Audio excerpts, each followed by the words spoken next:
الحمد لله رب العالمين والصلاة والسلام على حبيبه محمد وآله وصحبه أجمعين. أعوذ بالله من الشيطان الرجيم. بسم الله الرحمن الرحيم.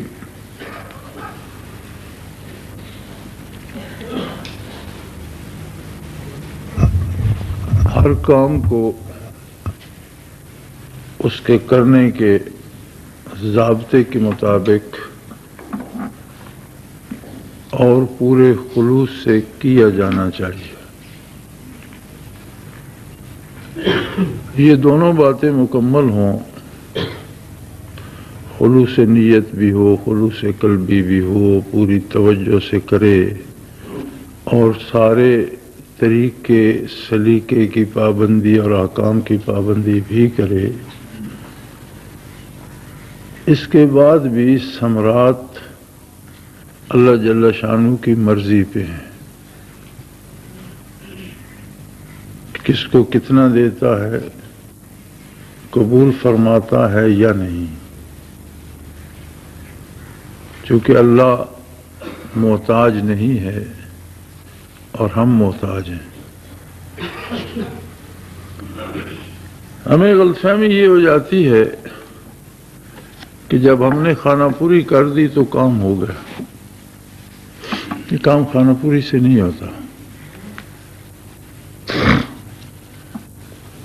مثلا اعتکاف کی سعادت نصیب ہوئی، یہ بہت بڑا احسان ہے اس کا. کتنی بے شمار مخلوق ہے اس کی، کتنے پری چہرہ، دراز قد، دولت مند، صاحب ثروت ایسے ہیں جو نور ایمان سے بھی محروم ہیں. نہ ان کا وہ ظاہری حسن ان کے کسی کام آیا، نہ ان کا مال و دولت ان کے کسی کام آیا، نہ اقتدار و اختیار کسی کام آ سکا. کتنے بے شمار دوسری خوبیوں کے حامل ایسے لوگ ہیں جنہیں ایمان بھی نصیب نہیں. پھر جنہیں ایمان نصیب ہے ان میں کتنی ایسی تعداد ہے کہ جنہیں صلاۃ خمسہ بھی نصیب نہیں. خود رمضان شریف میں چوریاں کرتے پھرتے ہیں، ڈاکے مارتے پھرتے ہیں، قتل و غارت گری کرتے پھرتے ہیں. آخر کہلانے کو تو وہ بھی مسلمان کہلاتے.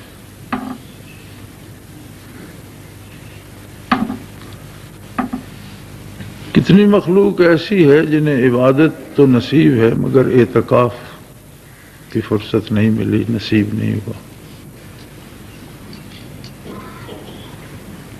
تو گنتی کے چند لوگوں کو یہ سعادت نصیب ہوتی ہے.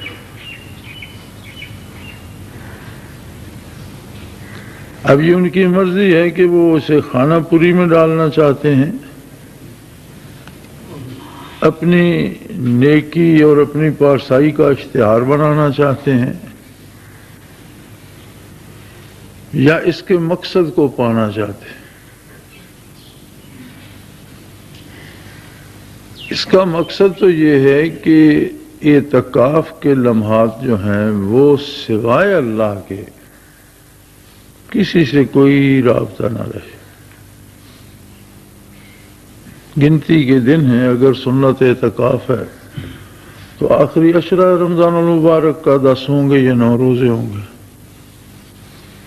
نفل ہے تو 1 دن ہے، 2 دن ہے، 4 دن ہے، گنتی کا وقت ہے.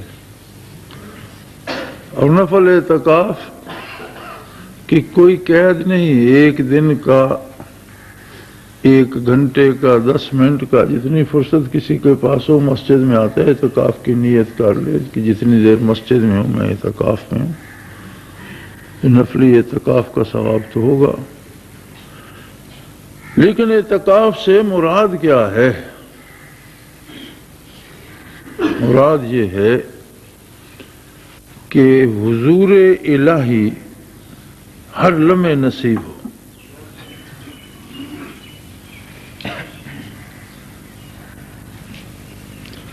کل باہر سے ایک ساتھی آ رہے تھے، مجھے السلام علیکم کیا، میں نے کہا آپ کا اعتکاف نہیں ہے، میرا نفلی ہے۔ بھئی نفلی ہے تو اعتکاف، جتنی دیر آپ معتکف ہیں اس میں ساری شرائط وہی ہیں جو سنت کی ہیں۔ نفلی میں کوئی رعایت نہیں ہے کہ نفلی اعتکاف کا ارادہ کر لو پھر گپ شپ کرتے رہو۔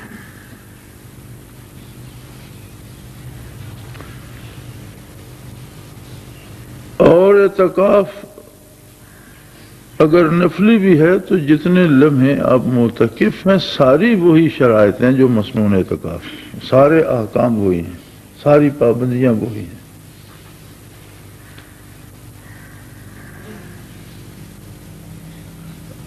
اعتکاف میں بالکل بات نہ کرنا بھی مکروہ ہے، گنگا بہرا بن کے یا چپ کا روزہ چونکہ اسلام میں نہیں ہے تو چپ کا روزہ نہیں ہے،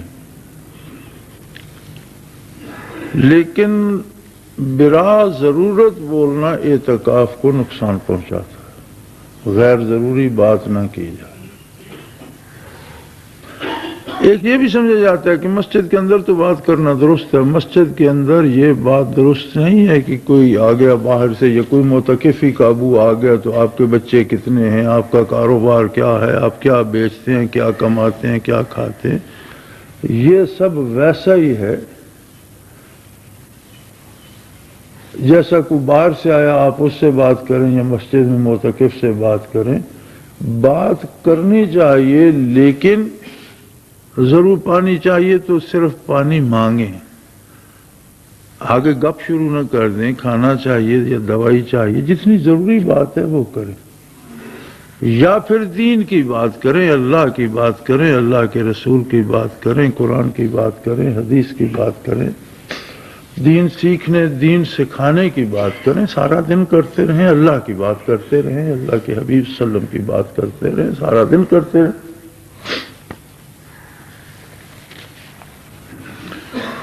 اس لیے کہ دین کی باتیں متوجہ اللہ کرنے میں معاون ہوتی ہیں، توجہ اللہ کے لیے نقصان دہ نہیں ہوتی، رکاوٹ نہیں بنتی۔ لیکن دنیا کی بات دنیا کی طرف متوجہ کرتی ہے، اور جو توجہ ذات باری کی طرف ہے اسے کم کرتی ہے، نقصان دیتی ہے۔ انسان کا مزاج ایسا ہے کہ اس کے لیے بڑا مشکل ہے کہ یہ محض مان کر بیٹھ رہے۔ اللہ جل شانہ سامنے تو ہوتا تو شاید کوئی سانس بھی نہ لیتا اور بیٹھا رہتا بت بنا، پلک بھی نہ جھپکتا اور ٹک ٹک دیکھتا رہتا۔ لیکن یہ دیکھنے والے یا خاموش رہنے والے کا کمال تو نہ ہوتا، اس کی ذات ہی ایسی ہے۔ امتحان تو یہی ہے کہ جب میں نے کہہ دیا، میرے نبی نے تم تک میری بات پہنچا دی کہ میں تمہارے پاس موجود ہوں، تم مجھے دیکھو، تم میری سنو۔ اب اس بات کو مان کر یوں بیٹھو کہ اللہ میرے سامنے ہے۔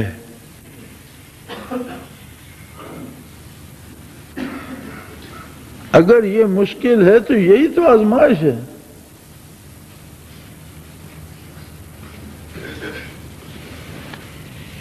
ہو دیکھنے کا شوق تو آنکھوں کو بند کر، وہ دیکھنے کا شوق تو آنکھوں کو بند کر، ہے دیکھنا یہی کہ نہ دیکھا کرے کوئی۔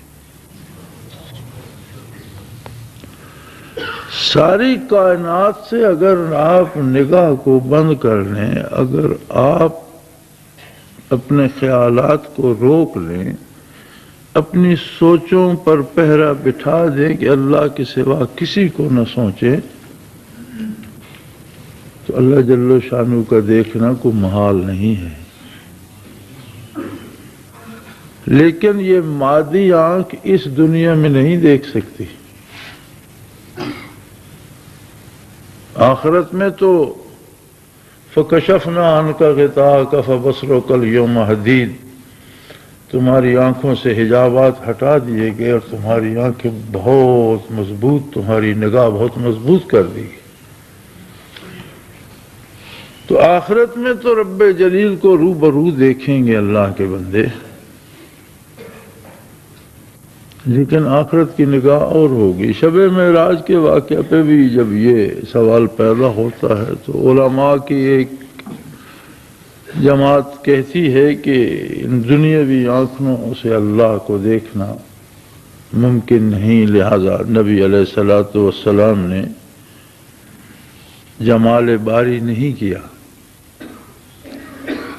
مگر اکثر علماء جو ہیں وہ یہ فرماتے ہیں کہ آپ صلی اللہ علیہ وسلم اس عالم میں نہ تھے، قاب قوسین او ادنا،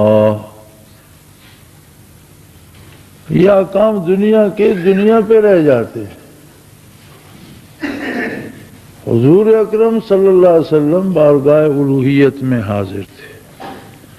آپ صلی اللہ علیہ وسلم کی نگاہ عالی عام انسان کی نگاہ نہیں ہے، نہ اس دنیا میں تھی نگاہ عالی، نہ اس عالم کے احکام اس پہ لاگو ہوتے ہیں، اور نہ آپ صلی اللہ علیہ وسلم کی نگاہ عام تھی، اور کوئی نگاہ ایسی نہیں ہے جو آخرت میں آپ صلی اللہ علیہ وسلم کی نگاہ سے بڑھ کر ہو جائے گی۔ لہذا حضور علیہ الصلوۃ والسلام کے جمال باری میں کوئی ابہام نہیں ہے۔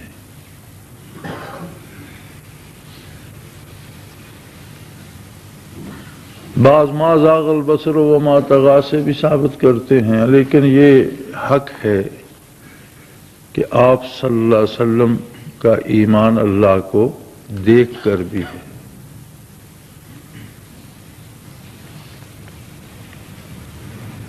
ہم نے اللہ کے رسول صلی اللہ علیہ وسلم کو بھی نہیں دیکھا۔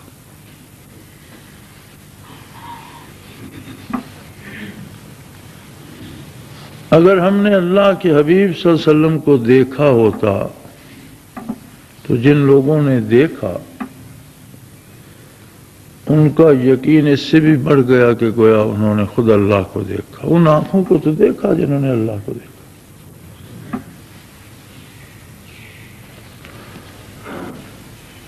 ہم نے نبی کریم صلی اللہ علیہ وسلم کو بھی اور ان پاک نگاہوں کو بھی نہیں دیکھا جو جمال باری سے آشنا تھی۔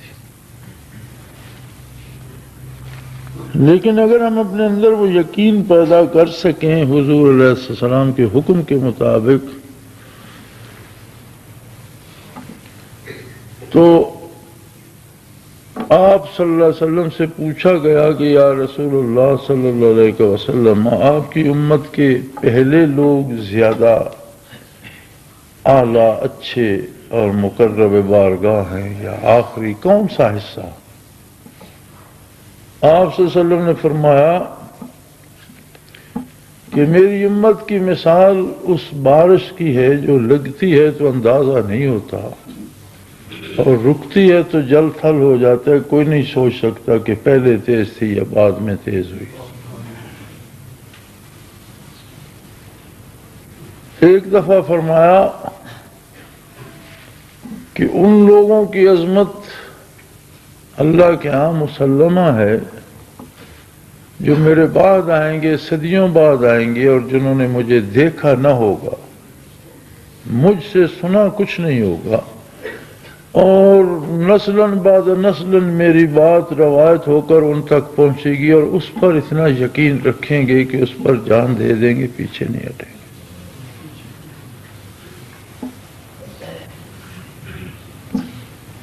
ایک طرح سے تو یہ محرومی ہے کہ ہم اس عہد رسالت مآب کو جس میں نور برستا رہا، پتھر سونا بن ہیرے بنتے رہے، لوہا سونے میں ڈھلتا رہا، نہ پا سکے۔ نصیب ہوتا تو اس جیسی تو کوئی بات ہی نہ تھی،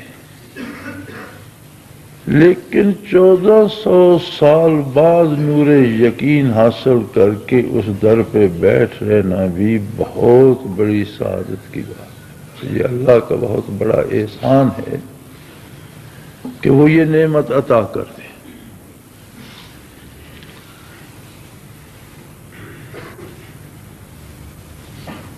معتکف گویا ہر لحظہ بارگاہ الوہیت میں حاضر ہے، ہر بندہ ہر آن اس کے روبرو ہے، لیکن وہ اللہ کی طرف سے ہے۔ بندہ تو بے خبر ہوتا ہے، اسے تو نہیں پتا، اپنے کاروبار میں ہوتا ہے، ادھر مگن ہوتا ہے، اسے اللہ یاد نہیں ہوتا، اپنے پیشے میں، موج میلے میں، بات گپ شپ میں، اپنے سفر میں، تو وہی چیزیں اس کے پیش نظر ہوتی ہیں، اس کے دل میں دماغ میں وہی چیزیں ہوتی ہیں، ذات باری کا تو تصور بھی نہیں ہوتا، لیکن اللہ تو تب بھی ساتھ ہوتا ہے، اللہ تو ہر وقت ہر جگہ موجود ہے۔ یہ سارا کچھ چھوڑ چھاڑ کر، سب سے نکل کر ایک ایسا وقت مختص کر لینا، یہ تو جب بھی مسجد میں بیٹھنے کی فرصت ملے اعتکاف کی نیت کی جا سکتی ہے، اس کے لیے کوئی رمضان ہی ضروری نہیں ہے، غیر رمضان میں بھی کی جا سکتی ہے۔ لیکن رمضان المبارک، پھر اس کا آخری عشرہ جس کی بے شمار فضیلتیں اور جس میں لیلۃ القدر جیسی نعمتیں اور راحتیں ہیں، پھر سنت محمد الرسول اللہ صلی اللہ علیہ وسلم پر عمل کرتے ہوئے آپ صلی اللہ علیہ وسلم اعتکاف فرماتے تھے اور جبرائیل امین کے ساتھ قرآن حکیم کا دور فرماتے تھے۔ سب سے زیادہ مصروفیت جو اعتکاف میں رسول اللہ صلی اللہ علیہ وسلم کی ہوتی تھی وہ قرآن حکیم کا دور فرمایا جاتا ہے۔ تو معتکف کو چاہیے قرآن پڑھتا رہے، درود شریف پڑھتا رہے، تسبیح پڑھتا رہے، باہر جاتا ہے ضرورت کے لیے، وضو کے لیے، تو توجہ اپنی اللہ ہی کی طرف رکھے، متوجہ اللہ ہی رہے۔ وضو کرنے بیٹھے تو وضو کی تسبیحات پڑھتا رہے، چل رہا ہے، سفر کر رہا، آ جا رہا ہے، درود شریف پڑھتا رہے، تسبیح و تحمید کرتا رہے، اور اس بات سے بے نیاز ہو جائے کہ کہاں کون ہے، کوئی ہے یا نہیں ہے، بڑا ہے چھوٹا ہے، کوئی کیا کر رہا ہے کیا نہیں، اسے کسی سے کوئی سروکار نہیں، صرف وہ ہے اور اس کا اللہ۔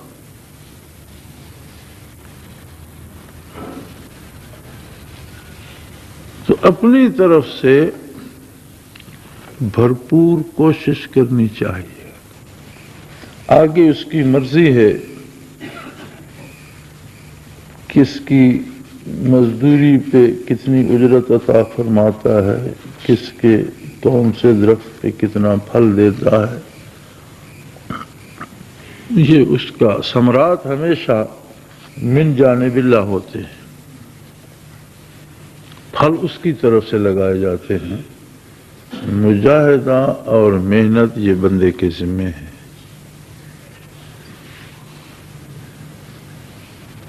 رمضان مجاہدہ اضطراری ہے۔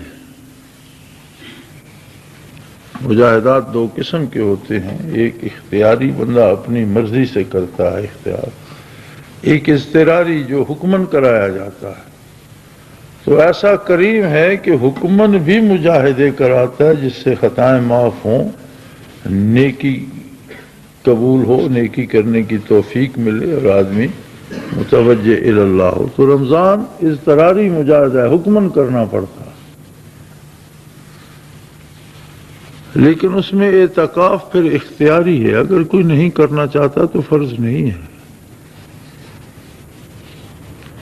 اختیاری تب تک ہوتا ہے جب تک آپ وہ جب اختیار کر چکے تو پھر وہ فرض ہی کی طرح اس کی پابندی ہو جاتی ہے، حتیٰ کہ اگر ٹوٹ جائے تو قضا لازم آئے۔ کوئی بھی عبادت وہ سنت ہے یا نفل تب تک ہے جب تک آپ شروع نہیں کرتے، سنت سنت ہے، نفل نفل ہے۔ جب آپ اس کی نیت کر کے شروع کر لیتے ہیں تو سنت بھی نفل بھی سارے کچھ فرض میں ڈھل جاتے ہیں، اگر آپ اسے توڑ دیں گے تو پھر وہ اسے ادا کرنا۔ ایک آدمی نفل ہی پڑھ رہا ہے، اس نے ایک رکعت پڑھی، دوسری رکعت پڑھنے سے پہلے توڑ دیا، تو پھر 2 رکعت پڑھنا اس کے لیے ضروری ہوگا، جس طرح فرض کی قضا ہے اسی طرح وہ نفل اسے پڑھنے پڑیں، کیونکہ نفل تب تک نفل ہے، سنت تب تک سنت ہے جب آپ شروع نہیں کرتے، جب آپ شروع کر لیتے ہیں تو پھر وہ اس کا پورا کرنا فرض ہو جاتا ہے۔ اسی طرح اعتکاف تب تک سنت ہے جب تک آپ نے اختیار نہیں کیا، جب کر لیا تو وہی فرائض والی ساری پابندی آ گئی، حتیٰ کہ اگر کسی وجہ سے ٹوٹ گیا تو پھر اگلے سال اس کی قضا لازم ہوگی۔ تو اللہ کریم نے جب اتنا احسان فرمایا ہے، پھر اس نے ذکر قلبی جیسی نعمت عظمیٰ نصیب فرمائی، ذاکرین کی محفل نصیب فرمائی، اللہ اللہ کی سعادت بخشی، تو اپنا سارا وقت تلاوت یا درود شریف میں بسر کیجئے۔ یہ دنیا یہی ہے، جب اعتکاف ختم ہوگا تو دنیا بھی یہی ہوگی، دنیا والے بھی یہی ہوں گے، ان سے پھر گپ شپ کر لیں گے، کسی کے خیر خیریت پوچھنی ہے، بال بچوں کا حال پوچھنا ہے تو اعتکاف کے بعد، عید کے بعد ضرور پوچھتے رہیے گا، لیکن اب عید کا چاند، شوال کا چاند طلوع ہونے تک آپ کے لیے دنیا میں کوئی بھی نہیں ہے، آپ ہے اور ایک اللہ ہے، یکا و تنہا ہے بندہ، ایک بندہ ہے اور ایک رب العالمین ہے، بس کسی سے اس کا کوئی رشتہ نہیں ہے، کسی کی اس کو کوئی فکر نہیں ہے، کسی کی کچھ پوچھنے کی ضرورت نہیں، کسی کو کچھ بتانے کی ضرورت نہیں، کوئی کلمہ زائدہ ضرورت زبان سے نہ نکالا جائے، اس لیے کہ ہر کلمے کا اپنا ایک اثر ہوتا ہے جو دل تک جاتا ہے، اور کثرت کلام جو ہوتی ہے یہ کیفیات قلبی کے کو مانے ہوتی ہے، جتنی زیادہ آپ باتیں کریں گے قلبی کیفیات میں اتنی کمی آئے گی، اور جتنا زبان کنٹرول میں رہے گی اتنی کیفیات قلبی میں زیادتی اور بیشی آئے گی۔ تو غیر ضروری جائز بات بھی نہ کی جائے، ضروری بات بھی مختصر الفاظ میں کی جائے، اگر چند حرفوں سے مطلب پورا ہوتا ہے تو فالتو بات نہ کی جائے۔ یہ ریلیکسیشن سمجھ لی جاتی ہے کہ اب مسجد میں بیٹھے، مسجد میں بات کرنا تو کوئی حرج نہیں، ایک غیر متکف آ گیا، اس نے گپ شروع کر دی، پھر کاروبار تک چلی گئی، بال بچوں تک چلی گئی، نہیں، سب مانے ہے برکات کو، اور اس کی اجازت نہیں ہے۔ معتکف جہان سے کٹ کر صرف اللہ کی طرف متوجہ ہے، دن ہو یا رات، گرمی ہو یا سردی، جب تک اس کا اعتکاف مکمل نہیں ہوتا اس کے لیے روئے زمین پر ایک وہ ہے اور ایک اللہ کی ذات ہے، کوئی دوسرا بندہ نہیں، نہ کسی کو سوچے، نہ کسی کی فکر کرے، نہ کسی سے بات کرے، تاکہ اللہ کریم وہ کیفیات اور وہ یقین اور نور یقین عطا فرمائے۔ ہم نے صرف دن پورے یا ٹوٹل تو پورا نہیں کرنا، مقصد کوئی محض قید گزارنا تو نہیں ہے، یا اپنے اوپر خام خواہ کی تنگی اور پابندی لگانا تو مقصد نہیں ہے، مقصد تو اس نور یقین کو ہے کہ ہم اللہ کو روبرو پا سکیں، جیسا حدیث احسان میں ارشاد ہوا، ان تعبد اللہ کأنک تراہ، اللہ کی عبادت ایسے کرو گویا تم اپنی آنکھوں سے اسے دیکھ رہے ہو۔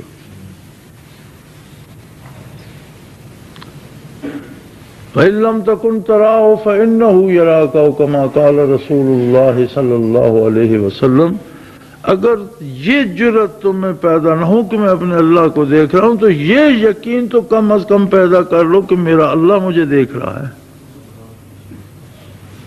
حق تو یہ ہے کہ کہ یہ کیفیت پیدا ہو جائے کہ میں اللہ کو دیکھ رہا ہوں، میں سر نہیں پٹک رہا، میں اس کے روبرو رکوع کر رہا ہوں، میرا ہر سجدہ اس کی بارگاہ میں اس کے سامنے ہے، وہ میرے سامنے ہے، میرے روبرو ہے۔ اور نہ صرف عبادات میں، عملی زندگی میں اس جمال جہاں تاب کو اپنے ساتھ لے جاؤ۔ وہ مغاکم اینما کنتم، تم جہاں کہیں بھی ہو وہ ذات کریم تمہارے ساتھ ہے۔ تو ساری عملی زندگی وصال الہی اور حضور الہی میں ڈھل جائے۔ تو اعتکاف کا مقصد اس حضور بارگاہ کی کیفیت کو پانا ہے، لہذا پوری طرح اس طرف متوجہ رہیے، کثرت کلام سے اجتناب کیجیے۔ ہاں کثرت چاہیے تو قرآن پڑھیں، درود شریف پڑھیں، تسبیحات پڑھیں، دنیا کی باتوں کی کثرت نہیں چاہیے، ہاں وہ جائز بھی ہوں، نہیں کی جانی چاہیے۔ اگر منع نہیں ہے، حرام نہیں ہے، مکروہ نہیں ہے، تو بھی کثرت کلام فیض قلبی کو مانے، الا یہ کہ تلاوت ہو، درود شریف ہو، تسبیحات باری ہوں، ہر وہ بات جو اللہ کی طرف متوجہ کرے کی جائے، اور ہر وہ بات جو توجہ اللہ کے کو مانے ہو، اس سے اجتناب کیا جائے۔ اللہ کریم ہم سب کی خطائیں معاف فرما کر ہماری کوششوں کو قبول فرمائے، اور ثوابات کو اعتکاف کے ثمرات سے حظ وافر عطا فرمائے۔ وآخر دعوانا الحمدللہ رب العالمین۔